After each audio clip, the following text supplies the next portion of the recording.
हे माझ्या सासऱ्यांनी माझ्या दरवाजावर हलकेच टकटक केली आणि म्हणाले, "सुनबाई, मी अंगणात घसरून पडलो, पायाला खूप दुखतंय, जरा मालिश केलीस तर बरं वाटेल." मी त्यांना उत्तर दिलं, "तुम्हाला दुखापत झाली आहे तर इतकं करणं माझं कर्तव्यच आहे." मी त्यांना माझ्या खोलीतल्या पलंगावर बसवलं आणि त्यांच्या पायाला तेल लावून अलगद हाताने चोळू लागले. पण त्या रात्रीनंतर जे घडलं त्याने माझ्या आयुष्याला अनपेक्षित वळण दिलं. मित्रांनो नमस्कार, माझं नाव अनघा पाटील आहे. मी नाशिक जवळच्या देवळाली गावची. माझं लग्न अमेय सोबत मोठ्या थाटामाटात झालं होतं.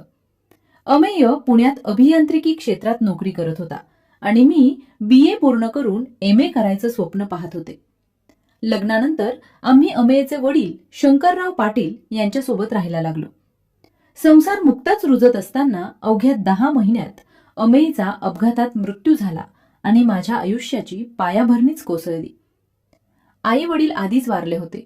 माझा मोठा भाऊ संदीप आणि वहिनी मीनल यांनी कर्ज काढून माझं लग्न केलं होतं. पतीच्या निधनानंतर मी मायकेत परत आले, पण तिथे मला कायम उपरेपणाची जाणीव व्हायची. वहिनीच्या बोलण्यात टोमणे असायचे आणि माझ्या भविष्याबद्दल कोणी स्पष्ट बोलत नव्हतं. अशात एक दिवस शंकरराव आमच्या घरी आले आणि म्हणाले की अनघाला परत सासरी घेऊन जायचं आहे. घर रिकाम आहे, तीच या घराची सून आहे. वहिनीने लगेच होकार दिला. भावाने थोडा विचार करून माझ्याकडे पाहिलं आणि म्हणाला, "तू तिथे सुखी राहशील तर जा." मी मनावर दगड ठेवून सासरी आले. सुरुवातीचे काही दिवस शांत गेले. मी घर आवरायचे, स्वयंपाक करायचे आणि शंकररावांशी आदराने वागायचे. तेही माझ्याशी मोकळेपणाने बोलायचे, पण त्यांच्या बोलण्यात एकाकीपणाची छटा जाणवायची. त्या रात्री त्यांनी पाय दुखत असल्याचं सांगितलं आणि मी मालिश करत असताना त्यांच्या नजरेत वेगळाच अर्थ दिसू लागला. मी अस्वस्थ झाले, तरीही कर्तव्य म्हणून शांत राहिले.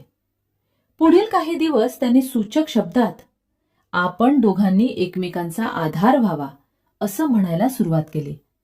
त्यांच्या आवाजात विनंती होती, पण त्या विनंतीत नात्याच्या मर्यादा ओलांडण्याचा धूसर संकेतही होता. माझ्या मनात भीती, लाज, संभ्रम सगळंच एकत्र दाटून आलं. समाज, नातेसंबंध, स्वाभिमान या सगळ्यांचा विचार मला झोप लागू देत नव्हता. 4 महिन्यांनी एका रात्री त्यांनी थेट बोलून दाखवलं की त्यांना माझी सोबत आयुष्यभर हवी आहे. घर रिकामं वाटतं आणि मीच त्यांचा आधार आहे. त्यांच्या शब्दात करुणा होती, पण त्या करुणेत चुकीचा मार्ग स्वीकारण्याची अपेक्षा दडलेली होती. मी काही बोलले नाही, मात्र मनात वादळ उठलं. मी स्वतःला विचारलं, हे योग्य आहे का? पतीच्या स्मृती, सून सासऱ्यांचं नातं, समाजाची दृष्टी या सगळ्यांच्या पलीकडे माझा स्वाभिमान उभा होता. अनेक रात्री विचार केल्यानंतर मला जाणवलं की सहानुभूती आणि आधार वेगळे, पण नात्यांच्या सीमा वेगळ्या असतात. एके दिवशी मी धीर करून भावाला फोन केला.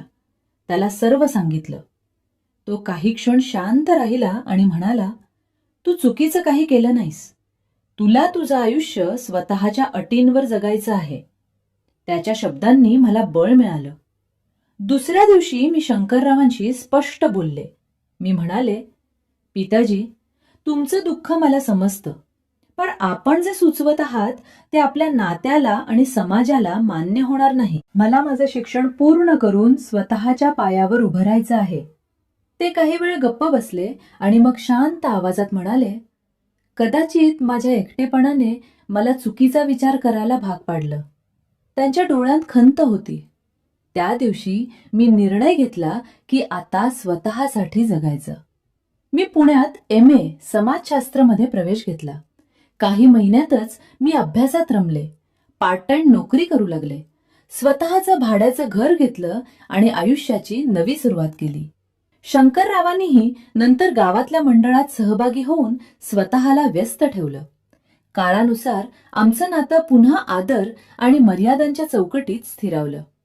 आज मागे वळून पाहताना मला जाणवतं की संकट आपल्याला कमकुवत नाही तर मजबूत बनवतात. त्या रात्रीची घटना माझ्या आयुष्यातील मोठा धडा ठरली. सहानुभूती असावी, पण स्वाभिमान, त्याहून मोठा असतो. मी आज एका महाविद्यालयात प्राध्यापक म्हणून काम करते. स्वतःच्या पायावर उभी आहे आणि प्रत्येक मुलीला सांगते की परिस्थिती कितीही कठीण असली तरी योग्य निर्णय घेण्याचं धैर्य ठेवा. आयुष्याला नवं वळण देणं आपल्या हातात असतं. फक्त स्वतःवर विश्वास ठेवावा लागतो. मित्रांनो, ही माझ्या आयुष्याची खरी कहाणी आहे. मर्यादा, संघर्ष आणि स्वाभिमान जपण्याची. तुम्हाला कथा कशी वाटली ते नक्की सांगा आणि अशाच कथांसाठी चॅनल नक्की सबस्क्राईब करा. धन्यवाद.